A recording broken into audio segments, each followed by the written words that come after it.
Saya langsung bergabung dengan Muhammad Syarif. Assalamualaikum, Mas Syarif. Waalaikumsalam warahmatullahi wabarakatuh. Ya, Terima kasih telah memberi saya kesempatan untuk memperdalam kajian ini. Terima kasih untuk Buya Syakur Yasin yang selalu berbagi kebahagiaan setiap hari. Jadi yang ingin saya tanyakan cuma ini Buya. Bagaimana kita melatih sudut pandang kita agar selalu melihat wajah Allah? Ada enggak tips dan trik dari Buya melatih itu pada diri sendiri untuk kehidupan di setiap harinya? Jadi itu saja yang ingin saya tanyakan Buya. Salah hilap mohon maaf. Wabillahi taufik wal hidayah. Wassalamualaikum warahmatullahi wabarakatuh. Salam santun dari Banjarmasin Buya. Ya, terima kasih. Pertanyaan ini yang aneh adalah kenapa tidak terbalik?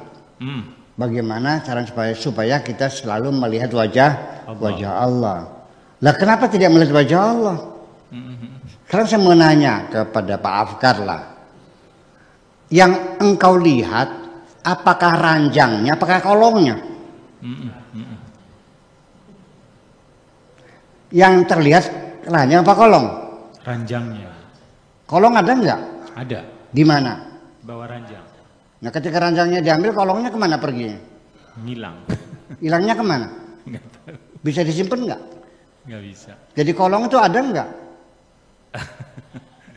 Nggak ada. Anda terpaksa mengatakan ada. Adanya di mana? Di bawah ranjang. Yang ada ranjang apa kolong? Ranjang. Kolong itu ada enggak? Nah itu adanya wujud nisbi. Keberadaan sifatnya nisbi. Bung, kita ini makhluk ini, manusia ini, langit ini, bumi ini, matahari sebagainya. Itu adalah kolong kok. Hakikat yang wujud hanya Allah sebetulnya. Nah kita kenapa melihat kolong tidak melihat ranjang? Ya kan aneh. Ada nggak orang yang aneh dapat melihat ranjang tapi tidak melihat kolong? Melihat kolong tapi tidak melihat ranjang. Melihat makhluk tapi tidak melihat khalik. Kan seperti itu. Tapi jangan Anda simpulkan bahwa Buya Syakur mengatakan Tuhan seperti ranjang. Ya tidak dong. Jangan salah paham. Nanti masa Tuhan seperti ranjang. Nah, makhluk ini yang ada, langit bumi manusia, ini adalah wujudnya wujud nisbi. Yang hakikatnya yang ada itu hanya Allah. Nah kalau kita sudah sifatnya sudah kasyaf, maka tidak ada yang terlihat di alam dunia ini kecuali hanya Allah yang terlihat. Semuanya tidak terlihat begitu. Itu. Nah itu tahapannya gimana ya? Tentunya dengan latihan-latihan ya. Dengan bimbingan dari seorang mursyid yang baik kan gitu. Tapi mas jangan salah cari mursyid lagi. Nanti ditipu mengadakan uang lagi. Nah, itu tidak. Ya, jadi mursyid itu bukan mengadakan uang ya, menuntun kita kepada jalan yang benar.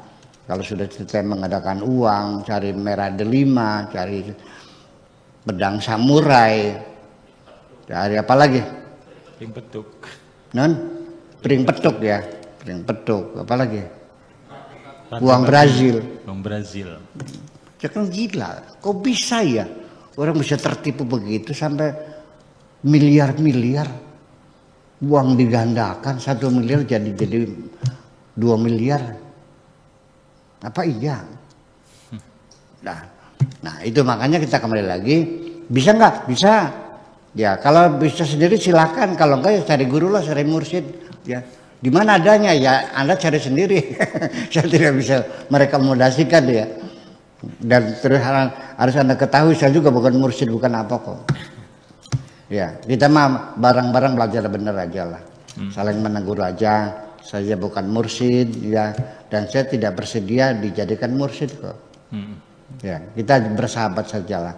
Kalau Anda ikut saya silakan, tapi aku tidak akan berjalan di depanmu. Demikian juga kenapa? Karena aku bukan pemimpinmu. Iya. Demikian juga aku tidak mungkin akan berjalan di belakangmu karena aku bukan pengikutmu. Jadi gimana? Kita bergandeng tangan aja lah. Terima kasih gitu. Ya, baik. Mas Syarif di Banjarmasin Kalimantan, demikian paparan dari Buya atas yang Anda tanyakan pada siang hari ini.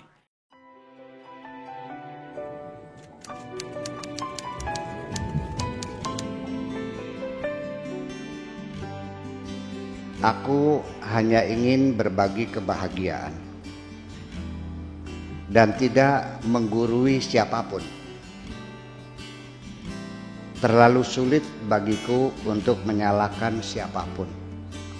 Akan tetapi apabila ada orang yang ingin mengisi raporku, tentu aku sangat gembira sekali. Dan kujamin aku tidak akan sakit hati sedikit.